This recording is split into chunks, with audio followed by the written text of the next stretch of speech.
Hey guys, I hope you're doing well. A real common issue in our area, especially after all the rain that we get, like when we get these torrential downpours where the ground's already super saturated and then you get more rain on top of that and just nothing just wanting to dry out. We always talk about fungus. Another problem that we see is, a lot of these yards, sometimes your yards, you might have little divots or low area, and if they hold water for longer than other periods, we're starting to see a lot of algae in some different yards, and all that is just another form of fungus. So the ways to go about this, to handle it, depending on how big the area is, sometimes you can just bring in like some river sand or some topsoil and you can just kind of fill the low area in, let the grass grow through it, or you can even opt to throw some sod down.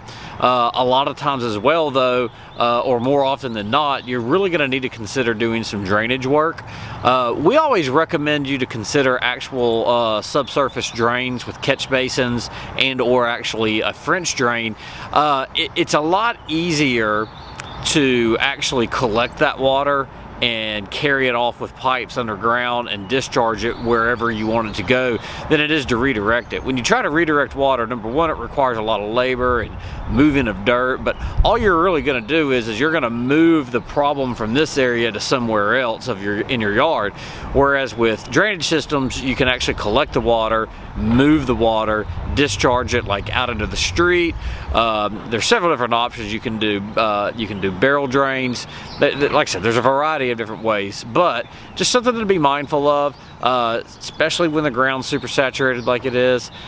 You don't have to wait until it rains to fix this problem. You can fix it in the summertime when things do dry out, but usually once an area gets low and starts having water problems, start having drainage issues, that's something that's not going to get better. It's not going to fix itself. It's going to require some attention. So something that we recommend. It's going to cut down on a lot of problems in terms of water weeds, fungus, algae, different things like that. So if you need any help with it, need any suggestions on the type of drains you should consider, or other options that you have available, just let us know. We look forward to hearing from you. Y'all have a good day.